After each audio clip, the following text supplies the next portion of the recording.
Hey folks, today I'm going to be giving you my 5 best strategies for overcoming institutional resistance when implementing a PLG or product-led growth strategy. All right, let's dive into it. No!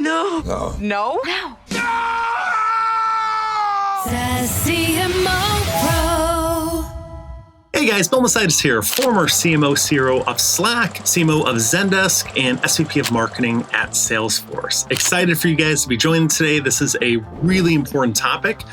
For those of you that are watching this, you obviously love PLG or product-led growth. I've done an entire series, if you're not familiar with it, about what it is, the different elements of it. But today I'm going to be tackling one of the more challenging aspects that a lot of people that try to implement a PLG initiative aren't quite really ready for. And that's all the institutional resistance that you get. Institutional resistance is basically this idea that this applies to companies, this applies to governments, this applies to anything. Just, hey, when you've done it a certain way, there is a certain inertia, a certain gravity that most people want to keep doing it that way. Seems like this is a way to do it. And what often happens a lot of times in B2B SaaS companies, or even AI companies that have hired go-to-market leaders that have just done it a certain way, people just feel comfortable doing the same thing, right? They've always sold a certain way. Maybe they've always done outbound sales and, selling into the CIO, CTO. And PLG is a radically different strategy. At its core, and again, I've done a video just on PLG, like what is PLG if you want to check it out,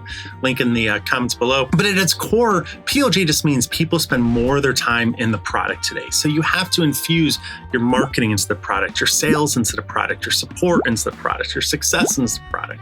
It means you have to have a simple product, a fun to use product. It enables motions like seed and grow, freemium. It basically it's this concept that you have a lot more people using the product and you have a lot more people recommending it. And it helps you grow faster in a more capital efficient way. PLG, at the end of the day, to be honest with you, I don't think the tactics are that hard for it. It's pretty well documented. Again, you can watch the series that I've put out on it, but there's a lot of good material on what PLG and what it does and the benefits of it.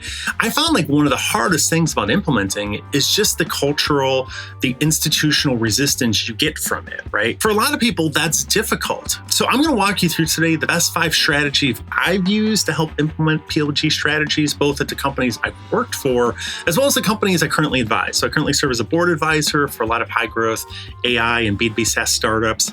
And a lot of them reach out to me like, Bill, I want to implement PLG in my company. A lot of times there's a CEO, or maybe it's a person on the board that's like, hey, we really need to do this, right? We need to have a capital efficient way to grow. We need to grow faster. And PLG is perfect for that. But you're going to get a lot of institutional resistance. Stop them as soon as possible. So let's dive into it. All right. So the first strategy to overcoming institutional resistance when implementing a PLG strategy is, hey, just realize it's going to happen. That's the first step, right? And the 5 steps, it's, the first step is just hey, just realize it is absolutely going to happen. It's inevitable. Now, the degree that it happens is going to be different, right? There's a lot of layers that impact how severe that resistance is. So if you have a lot of leaders on your senior leadership team that have only done certain go-to-market models, one way, right? And that's something I saw, I spent my first 15 years in B2C. And when I came over to B2B, I was like, whoa, this is a really dusty playbook. A lot of companies are just sending out press releases and holding events and doing top-down sales. And I kind of came from the consumer side where we are all about how do we grow efficiently? We're doing SEO, organic growth, virality, inbound. We're building these brands that people would love. We're trying to get people to recommend us. B2B just, if you have leaders that have only done it one way, you're probably going to get some resistance to it, right? You're just going to have that. You also sometimes will see this at the board, right? Same thing. If the board is very open-minded and wants a PLG motion, believes in it, it's going to be significantly easier. If they're against it and they're like, well, I just know how to sell top down in the enterprise. We just need to build a giant sales team, or we need to just run, massive ad campaigns. And again, those are all very expensive ways to grow. That's going to be difficult, right? The other lens I found that really exponentially increases the level of resistance is how old is the company. For companies that are just starting off, you're just starting your AI startup, this is an amazing time, right? Because you can implement a really advanced go-to-market model, right? You don't just want to implement a really advanced product, you want to implement a really advanced go-to-market model. And PLG is one of those, right? If you're just starting off 10 times, 100 times easier, right? The further you've gone along, you got your Series A, Series B, Series D, you're like Series D, your pre-IPO, it just becomes that much harder. And part of it is because, you've had a long time now where you've only done your go-to-market a certain way. This is how I do it. You have metrics that are aligned for that certain way of doing things. You have leadership that's only done it that way. You have a board that's only seen it done that way, right? And it gets very difficult, right? You have to expect you're going to get more institutional resistance, more cultural resistance when the company is just an older company. That's right, I am stubborn. Now, the last area that really impacts how much resistance you're going to get is the go-to-market model you're currently using. I talk about a lot of times within go-to-market, you have a spectrum of all these different channels and strategies for growing. And I kind of always list them as what is the most inefficient way to grow versus the most efficient way to grow, really capital efficiency, right? This is just my 2 cents in it, but I really think at the end of the day, the most capital inefficient way to grow is pure outbound, BDRs, cold calling everyone, they have to go in, sales has to go in, top down sell, long deal cycles, very capital inefficient. More efficient is inbound sales, right? Where, you still have a sales team, but you have a lot of inbound leads coming in, they're being fed, they're going out. Then you have more, what I call outbound marketing. Outbound marketing is when you're spending a lot of dollars. You're running just a ton of paid campaigns. Does it work? Do all these work? Yes. Are they expensive? Yes, right?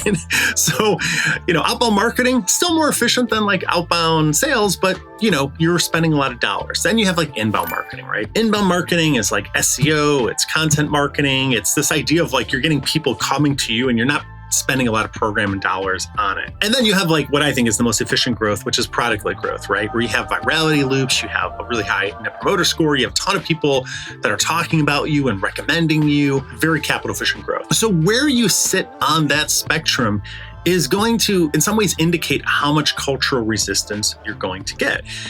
The further you are away from PLG, in my experience, and again, working with a lot of companies on this, the more internal resistance you get. So if you are a pure SLG or sales-led growth model, right, where sales is the biggest team in the company, you're doing a lot of outbound, for whatever reason, there's a lot of cultural resistance to moving towards a PLG model. Now, some of it is unfounded. I've done a whole separate video on the biggest fears of sales for PLG. And I've done another video on why PLG is actually an enterprise salesperson's best friend, but you're just going to have resistance, right? People are scared about it. What's this going to mean to me? My quota, my commission, are we going to allow people just to buy it? Are we going to allow a free plan? There's just a lot of fear that comes from that. And so, again, just kind of wrap up this first, strategy or really tip. It's hey, you got to walk in eyes wide open, right? One does not simply walk into Mordor. This is going to be a hard initiative, right? It's going to be much harder on the institutional resistance than it is actually just outlining, we need to do A, B, C, D, right? That's the big one. Just kind of recognize that resistance is there. It's the resistance. All right. So the second tip I have for you guys on how to overcome cultural institutional resistance to a product-led growth or PLG strategy is you have to start identifying the various stakeholders within the company. What do I mean by stakeholders? These are people that are in positions of power, that are in positions that if they don't really like this, they could really slow it down. Maybe they control some of the resources you need for PLG. PLG is a difficult motion to put in for a lot of reasons. That's why you don't see it everywhere, right? Even though I think it is one of the most capital efficient ways to grow, you don't see it in a lot of places. And one of the reasons why is if you kind of rewind back to my definition of PLG, it's this idea that people are spending all their time in the product and you have to infuse your marketing, your sales, your success, your support into the product. You have to have pricing and packaging plans like freemium and free trial that need finances buy-off. So you need all these teams buy-in and active participation in it, right? You need to get marketing on board because, hey, marketing is really good at making things fun, simple, improving, putting a unique visual identity and tone voice into the product. Sales you want to have because you want them on board with making high velocity motions. You want them on board with freemium. You're going to need stuff like finance to be excited and supported about this and understand what are going to be the impacts to cash flow and what are going to be impacts to growth level. You need to have the CEO excited. You need to have the board excited about this and bought into it. Let's do it. That's a lot of stakeholders, right? Where I see a lot of PLG initiatives kind of stall is they kind of skip that step. They just went right to, okay, here's the 5 things I need to do for PLG, and I'm just going to start working on it. And that's really hard, right? If you haven't identified the stakeholders and you haven't started building a relationship with them, it's going to be really difficult, right? And part of developing a relationship too is asking them, like, hey, what are your views on PLG, right? Do you like it? Tell me, like, what are your concerns? It doesn't have to be like an antagonistic conversation. It's just like, hey, let's talk about PLG. Like, I'm curious, in your experience, have you done it? Like, what have you heard about it? And I promise I won't get mad or anything. Because it's one of those things too with PLG, there's just a lot of rumors and a lot of unfounded truths on it. You want to at least understand that, right? You're never going to get like 10 out of 10 people that are all like, I love it, let's do it. You have whatever you need on my team to do it, right? That'd be amazing. But it's hard, and it's very unlikely in my experience, right? There's always going to be some stakeholders that are resistant to it. And when they're resistant, like I said, they can withhold funding, they can withhold resources, people on their team that need it. So I think that second strategy is really identify these stakeholders and start to build relationships with them. We're at about halfway through here. One of the things I would say is, hey, if you like these videos, if you like product-led growth, you want to learn more or other elements of B2B and AI SaaS marketing, give me a follow, give me a like on this. It really does help the channel, and I appreciate it. Okay, the third strategy for overcoming institutional resistance when implementing a PLG program is you have to identify with these stakeholders what's in it for them. I'm saying, what's in it for me? This is age-old stuff, right? When you're selling some type of program, some type of initiative, you really, the basic blocking and tackling is, identify these stakeholders, build a relationship with them, get to know them. A litmus test I would always tell, my direct reports when they had to build relationships with their stakeholders is, hey, do you know like their spouse's name or, or significant other's name, right? Do you know their kid's name? I like that Wookiee. Just something like beyond superficial, right? Like you've built a relationship with that person. Gain their trust, little brother. And in the same way, you have to figure out like what's in it for them, right?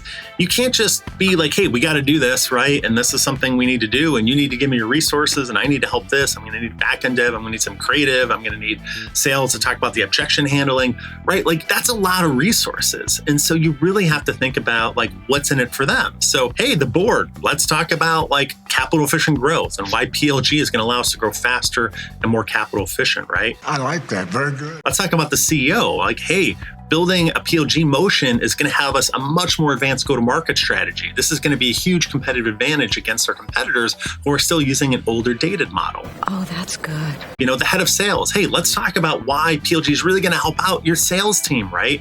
Now we're talking.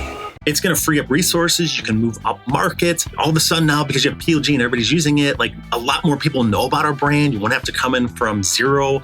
And, these deals are going to, accelerate faster. You're going to get a lot more expansion revenue because you're going to have a high NPS score. You're going to have lower attrition. Talk to finance, right? Like, hey, here's why I think it's going to help us grow faster. Here's the impact, on our margins. Here's, we are going to free users that are going to have a cost. But again, the substitute of that is using these more expensive ways to grow.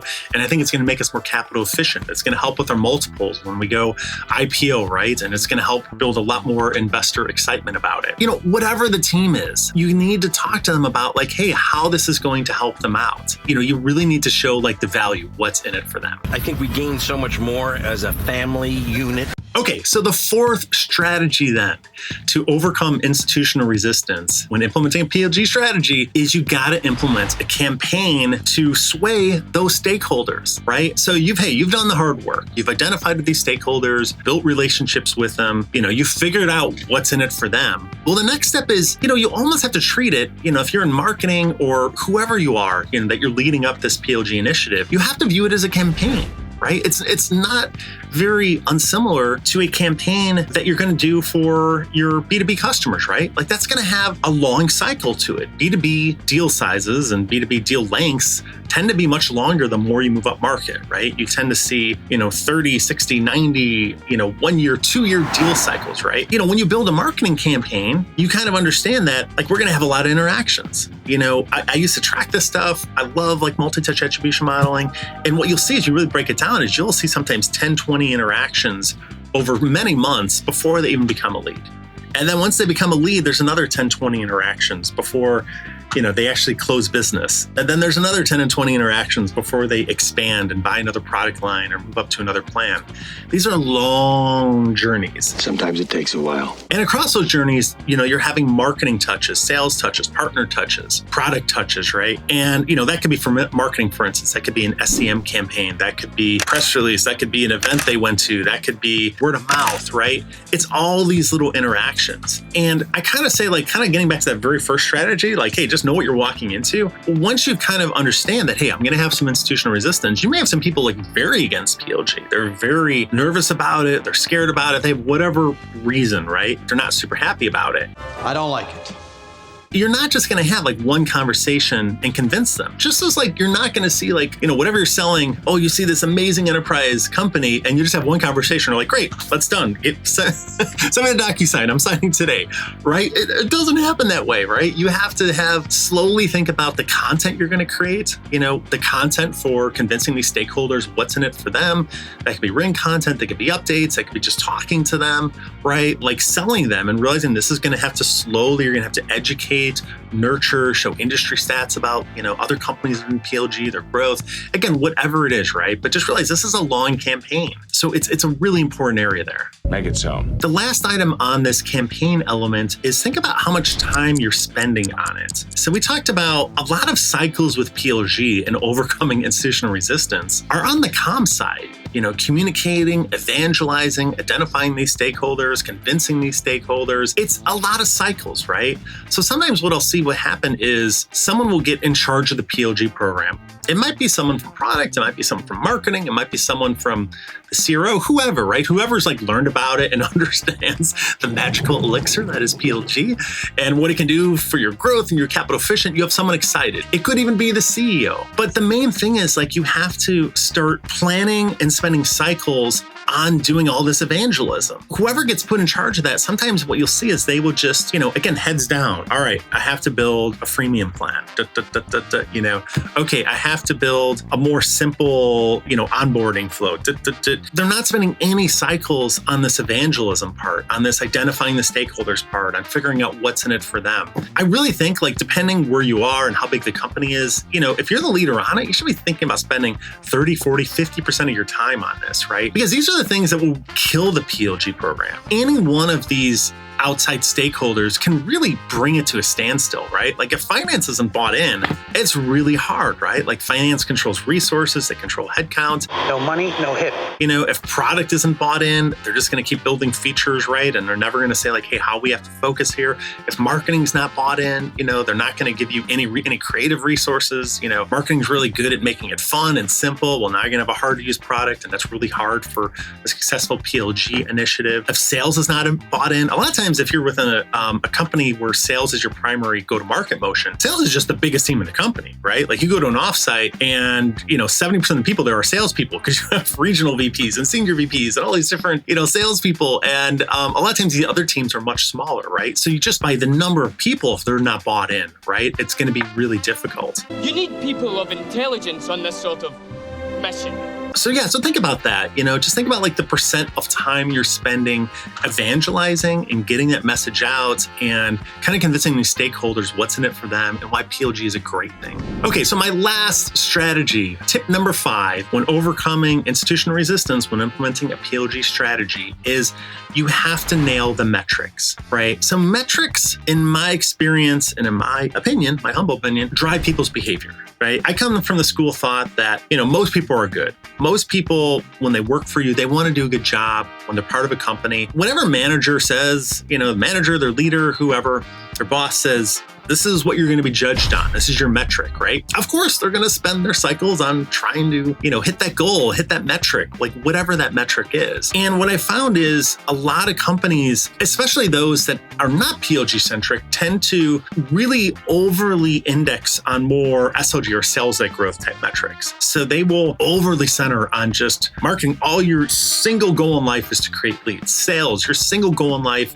is, closing pipeline and getting, closed business. Finance, your single goal in life is, hitting this quarter ARR goal. That's all I care about. There's nothing wrong with these pipeline and funnel metrics, as I call them. But when you move into PLG and you want to implement it, you're going to have a radically different set of metrics. You're going to have metrics like daily active users, net promoter score. You're going to look at like how simple your product is to use, how fun it is to use, how quickly you're achieving value. You're going to try to reduce friction. You're going to look at virality coefficients. These are totally different metrics than a traditional sales like growth motion. And so what you have to be really concerned about is, like, if you're the CEO, you're listening to this, or you're on the board and you're listening to this, watching it, this company only has sales like growth metrics, and you're like, oh, we're going to give a little tiger team to do their PLG initiative, right? And they're going to have their own metrics, but everyone else in the company has our traditional metrics. It's going to be really hard for them to have this be successful. Really hard. You know, again, you're going to get too much resistance because, and again, not even if people bought in, but again, they're just trying to hit their metric. It's going to be really difficult for them to go, well, you know, why should I put energy or cycles on this PLG initiatives? Because I'm just trying to hit my traditional metrics. Screw you. Marketing, I'm just trying to hit leads. Sorry, I don't have any time to help make your software simple or fun or put moments of delight in the product. Or sales, like, sorry, I'm just trying to hit my metric. I'm not going to help like build a high velocity motion and put all the classic objection handling in the product. Finance isn't gonna, why would we do this? Or I'm not gonna help like build out like what the freemium model and what that looks like and do new pricing and packaging. Why do you shamelessly waste my time like this? You have to have metrics that are PLG in nature that I talked about, but you also have to think about like, hey, how can we make these company-wide metrics? If you want that, again, if you want to overcome the PLG institutional resistance. So for instance, at Slack, we had 3 North Star metrics. They were Net Promoter Score, at least when I was there, daily active users, and ARR. Everyone in the company shared in those metrics. All the functional leaders shared in those metrics. Marketing, we were very incentivized to figure out how do we get more daily active users? Well, we got to spend more time in the product, not just on the website, right? We got to figure out how to make it more fun and simple to use and fun to use. Legal was like, okay, I got to make our terms of service, much simpler to understand. When people see it, they don't just like freak out. We're going to make it simple and fun. Sales was thinking about it. Product was thinking about it. Everybody, because those were the metrics that you had. The other thing too is because they were shared metrics, I just found, anecdotally, the teams were much more likely to work together. The other thing that happens with PLG initiatives, especially for companies where they are much further down the road, pre-IPO, series B, C, D, E, teams tend to get very siloed. By that time, these teams are all pretty big and they're all very siloed, right? They all have their own metrics. A lot of times they're competing metrics or different metrics. And so they don't talk or work together, right? And so by having shared metrics, you tend to have these teams now start to work together. And that's, again, that's like a hidden inertia or resistance that you can overcome when you start using PLG metrics and you share them. You all forgot the most important thing: teamwork. The last item I'd say on the metrics side is, again, if you really want to give it the best chance to succeed, give a reward for the company if they hit a certain milestone, right? So we did this at Slack where we said, hey, I forget the exact number. I think it was 5 million. I think it was like when we hit 5 million DAUs, everybody in the company gets like a week off, right? And I think at the time when we did it, it was like, oh, we're never going to hit that. It was one of those like very ambitious goals that we're like, oh, we probably won't hit this, right? Well, you'd be surprised when everyone in the company is like, oh my God, we get a week off. How we get more DAUs, how we can simplify this, reduce this friction, help out here. Yeah, I can help. Yeah, no problem, right? Let's work together. We had a lot more people using it, and we hit that. We actually blew away that goal, which was pretty amazing, right? Now, maybe this is it's a financial incentive. Maybe it's a bonus everyone gets. Maybe it's, like I said, days off, fill in the blank, whatever you get, cool offsite, but have something, right? Have something that's driving people to be incentivized to want to make sure that product-like growth is achieved. Perhaps I can find new ways to motivate them. All right, guys. So to wrap up, the top 5 strategies for overcoming institutional resistance when implementing a PLG strategy is number 1, hey, know what's going to happen. It is absolutely going to happen. Walk in with eyes wide open. 2, identify those stakeholders, build relationships with them. 3, figure out what the heck's in it for them. right? Do your PLG homework. Understand like why this is beneficial to each of these different teams. 4, build a campaign on this. Nurture, educate these folks. Because this is a long-term B2B deal, right? That you have to educate and nurture and slowly move people along towards it. And 5, think about the metrics, right? Think about using PLG type metrics. Think about having those be shared metrics. Think about incentivizing, rewarding your team and the overall company when you hit these PLG milestones. That's going to go a long way to making PLG a successful initiative. And trust me, it is worth it. Oh my God, when you build a really good PLG initiative, you're going to grow faster. It's going to be super capital efficient. You're going to have amazing brand, word of mouth. There are so many great benefits from it, but you got to know that it's going to be a tough battle, right? It's not going to be easy, but you'd be surprised what you can accomplish once you set your mind to it. So anyways, thanks again for joining. Put your thoughts in the comments. I'd love to hear from you guys. Are there other strategies you have used? Is this institutional resistance something that you've encountered? I read all the comments below, and thanks again for joining Sassy Mo Pro.